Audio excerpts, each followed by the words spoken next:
Good afternoon, everyone. Thank you so much. It's a real pleasure to be here. Today, I'm going to be talking about future of hiring, how it can be touchless and delightful.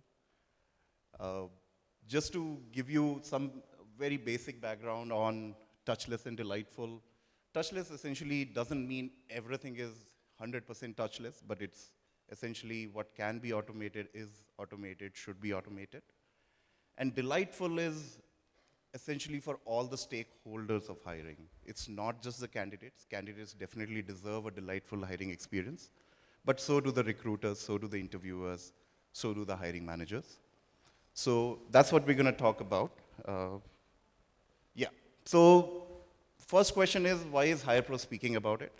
So it's essentially because of the vantage point that we have. We have been in the business for 18 years. We have seen the various phases of evolution of hiring as an industry. Today we have more than 350 customers. Most of them are large enterprises who drive very heavy volumes with us. We have processed over 8 crore candidates and processed over 6 crore assessments and interviews. So it essentially gives us a front row seat to what's happening in the industry, what innovations are being tried, what innovations are succeeding, etc. With that, what we have been noticing in the market across all our customers is that hiring process has actually gone through a very big tectonic shift in the last 2 years. We all know it because of COVID and remote working and lockdowns, it all caused that. But what it essentially translated to was that every organization had massive hiring targets.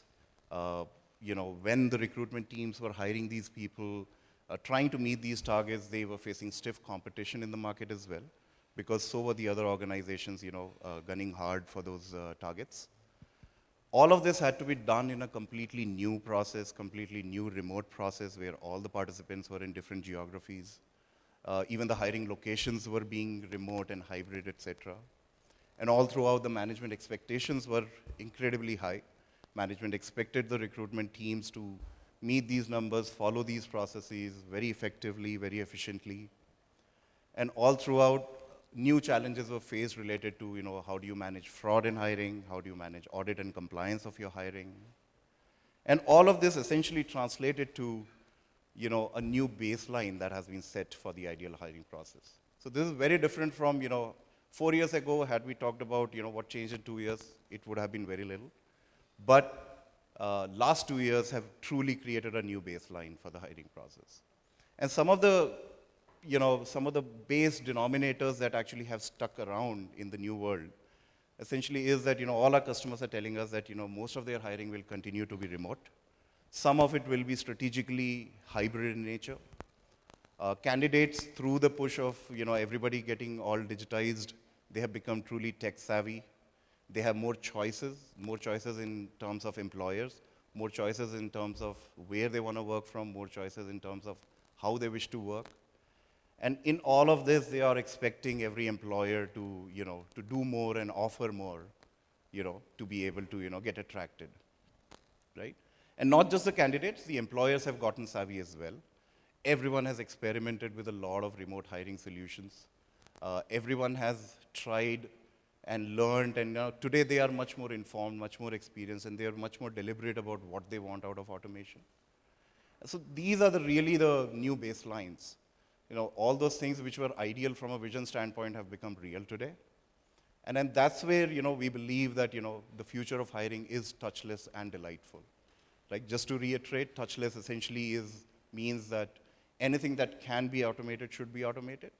And at the same time, delight pertains to all the stakeholders in the ecosystem. Everybody should get delighted in the process as well. Now, talking about some of the key pillars, this is our way of approaching this problem statement. Obviously, in your organizations, you may have some other frameworks as well. But we believe that these are the 5 key building blocks of building a delightful and touchless hiring. First big one is, how do you segment your candidate audience and, treat them differently? How do you build your employer brand? How do you build candidate experience? How do you manage process? And finally, how do you manage fraud amidst all of this? Right. So talking about pillar 1, this probably is the most important pillar. How do you segment your candidate base? Based on everything we've learned from our customers, these are the three big ones that emerge. Obviously, there'll be some exceptions here and there, but these are the three big blocks that we see. One is your 0 to 2 years of experience hiring in the volume skills area. The other one is 3 to 5 years of experience in volume skills. And finally, you have either the niche skills or 5+ years of experience. So these segments have different volumes, they have different needs, and here you have to do different branding, different marketing, different process, right? And here, the sweet spot really is for you, the 0 to 2 years volume skills hiring. This is really prime in terms of auto screening of candidates, auto assessment, and auto interviews of the candidates. Not because this is a less important role, but the requirements of the roles, they have some amount of play in it, some amount of leniency in it. 3 to 5 years of experience in volume skills is again, prime for technology. Auto screening and auto assessments are definitely possible. In interviews, you could do some automation, but you could also outsource the interviews. So while outsourcing the interviews, the candidate experience is not touchless, but it does provide bias-free, touch-free experience to the interviewers and to the recruiters where they get pre-assessed talent to talk to. So they interview less and they interview better quality candidates. And finally, for the niche skills and 5+ years of experience, the technology should not be looked at for elimination of candidates or screening of candidates, but essentially to profile the candidate, to understand them better. And here again, using expert interviewers from outside can give you a lot of delight internally within the organization. And for the candidate as well, when they experience a bias-free hiring process, they actually enjoy it as well. So that's pillar one. Pillar two is employer branding. So here, there are various flavors to employer branding, but some of the key themes that we are seeing emerging across all our customers. One is that every customer is looking at building different destinations for different candidate segments. So a different one for college hiring, different one for 1 to 3 years of hiring, different destinations and different value propositions for slightly senior hiring.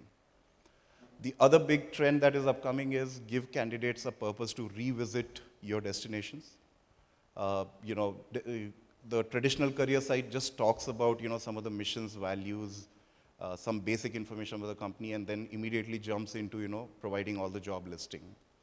So that is not enough for you to engage the candidate anymore.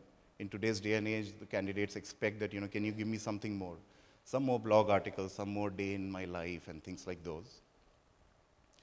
Beyond your destination, how to build your brand and awareness outside your websites. Contests, hackathons, codeathons, case study contests, those are very, very popular now. So if you want to purely do it for a branding standpoint, you could do prize-based contests where you're not offering a job at the end of it, but you're trying to attract passive candidates or selective candidates who are not explicitly looking to apply to your organizations. Or you could do job-based contests as well, where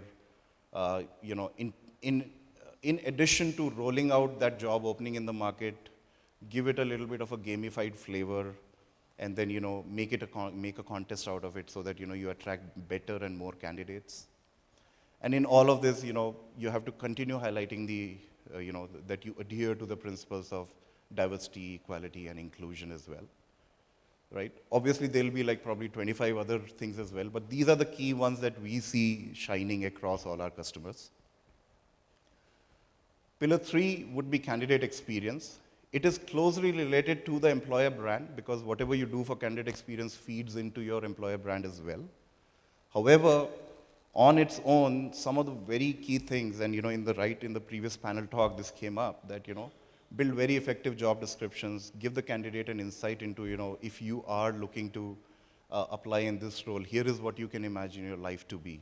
Here is what we are looking for, here is what you will do. So job descriptions being, the age-old collation of various paragraphs from different sections is probably not good anymore. And similarly, the hiring process. Very few organizations give a very detailed preview of the hiring process to each of the candidates out there. Some candidates get lucky to have a good conversation with a good recruiter and they get to understand the hiring process. But otherwise, there is no documented, clean way and easy to access ways for candidates to understand what is the hiring process like. Next would be, how do you initiate the experience for the candidate when the candidate registers for the job? Is the experience very good or not? Immediately after the registration, is the follow-through good enough or not? So that is very important for candidate experience. Then if your process has assessments and interviews, how do you educate the candidates on what can they expect in assessments and interviews? Quite a lot of times, good organizations, what they do is the recruiter calls and explains all of this to the candidate. That's not very scalable. It can be digitized, it can be automated via your website, via your emails, via your WhatsApp communications. All of these are technically possible today to be automated. And then automate all kinds of communication, how you screen at every shortlisting, send immediate automated system-based emails of selections and rejections at every stage, assessments, interviews. If there is a time gap between assessment and interview, the system should automatically trigger a note that, give us 3 weeks and we will get back to you on the next steps. But this is again something that, everybody knows. It's not a new concept, but it's just that, we are reinforcing that, today what we've seen is that the organizations who do this communication really well in an automated fashion really do well in meeting their targets. And on those lines, provide easily accessible FAQs and technical help. These are some of the key things that, we believe and we have seen work really well, to build the right brand. And finally, with the brand built and with the right process built, with the right candidate experience built, what kind of process you should imagine? Here, one of the big one is, you should be looking to broad base your talent pool, apply fair eligibility criteria, don't apply very strict eligibility criteria, don't try to hire unicorns out there.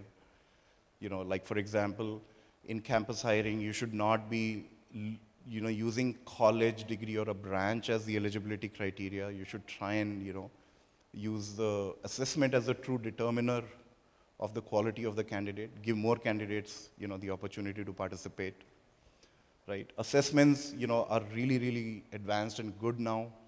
You can auto-assess candidates' aptitude, verbal ability, analytical, critical reasoning, functional abilities, technical abilities, even behavioral abilities, where some psychometric assessment can give you one outcome, but it can actually very easily map into your organizational values. So very scientific, bias-free assessments can be conducted today with technology. And using that, you can reduce the bias and the number of interviews as well, either via assessments or by outsourcing the first round of interviews as well. Outsourcing the first round of interviews, the technical or skill interview, is fairly popular now.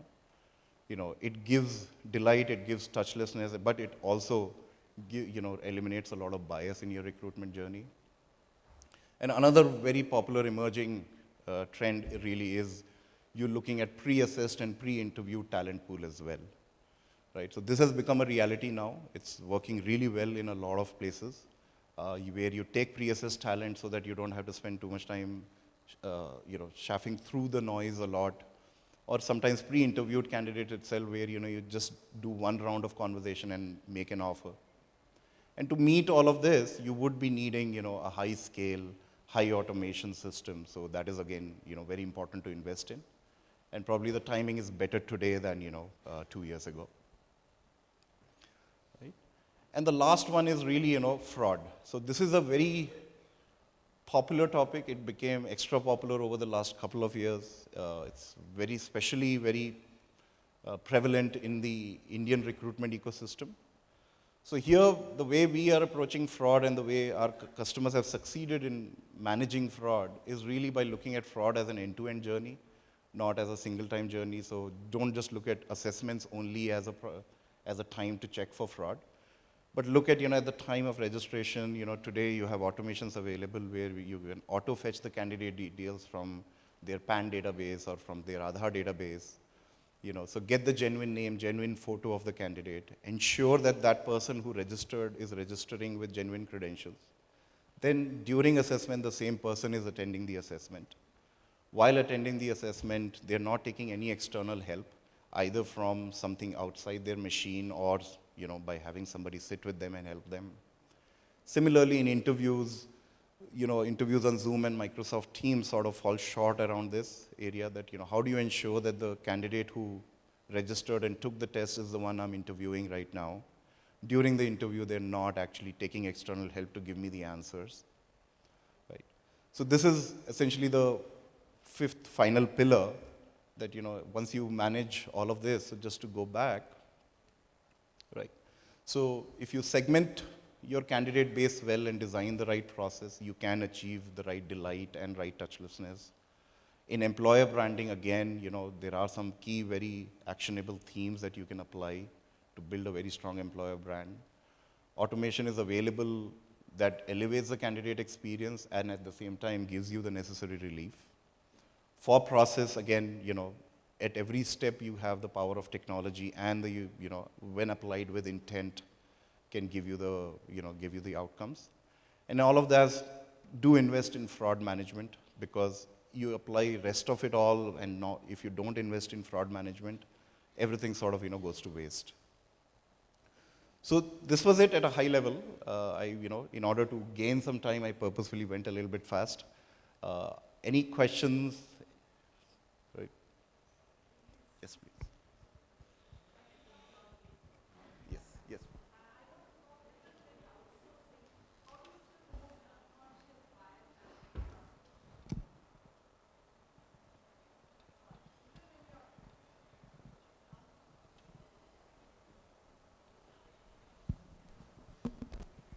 On, can we just, yeah. Thank you. Yeah, my question was that even when you are outsourcing, how do you ensure that the unconscious bias that creeps in is removed? Is there any tool to measure? There is no silver bullet to it, but yes, it's extremely important. Like right in the previous panel discussion, it was discussed that when you write a job description, when you send a communication, it should be ethnically neutral, it should be unbiased, there should be no unconscious bias going in. So it essentially is a mindset that has to be applied across. When you build your destination, when you invite candidates, when you build your job description, uh, when you build your assessments, the assessment designer has to have that mindset that, is this assessment bias free or not? Similarly, in the interview side, organizations invest a lot in training their interviewers. When you outsource an assessment or when you outsource an interview, you have to ensure that, your service provider is actually ensuring or probably doing a little bit better because, that's their core business.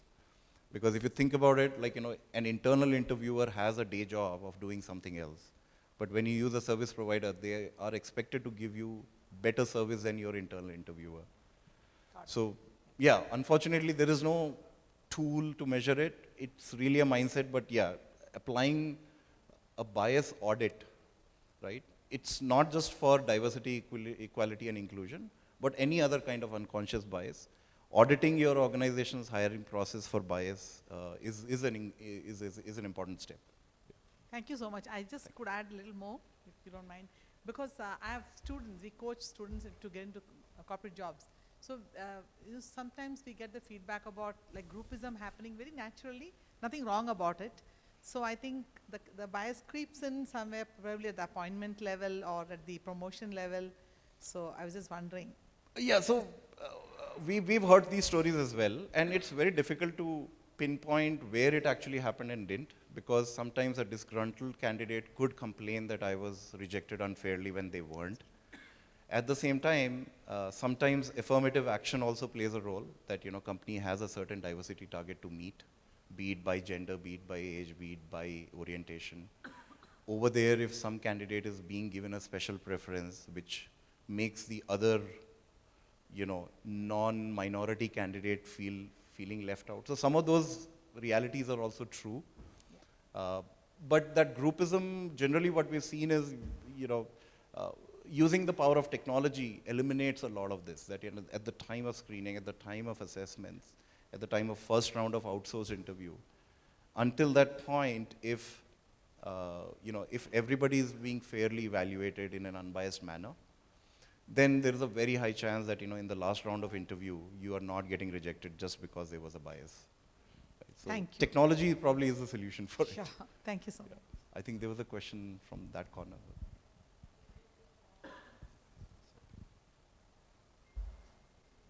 All right. So yeah, okay. One question. Last. Yeah. Probably the candidate may not be suitable for the present scenario, but is the AI able to predict that in future, for the future job requirements, this candidate would be suitable? So is there something? Yes, yes, definitely. So, in fact, in some places you don't even need AI for it. A very intelligent assessment design can actually get you that. Like just to give you an example, for one of the management consulting organizations, we do a critical thinking assessment where the whole idea is that can the candidate play in the gray lines if the situation is not very clear, what kind of decision are they taking, there are no right answers, so the candidate is given a graded score based on the answers that they have chosen. That critical thinking test can be extended to a situational judgment test, or a potential test, like what kind of potential do you have. So if you ask me, based on the subject matter experts I have been exposed to, quite a lot of this can actually be done even without AI, which at some level is more predictable, because AI comes with its own gray areas, because it's never a perfect science. But if you ask me, assessment design can definitely, intelligent assessment can predict, what the candidate is good at and, what the candidate can go to, right? And it can, once combined with a personality or a behavioral profiling of the candidate, again through an assessment, you can actually have a very good predictor on it. But it does require, a 45 to 60 days of benchmarking period. So whenever you adopt something like this, you have to get a lot of benchmarking data within it as well. Thank you. Thank you. Right. So yeah, that's my time. Thank you everyone. Thank you so much for the questions as well. I hope you enjoyed it. Thank you.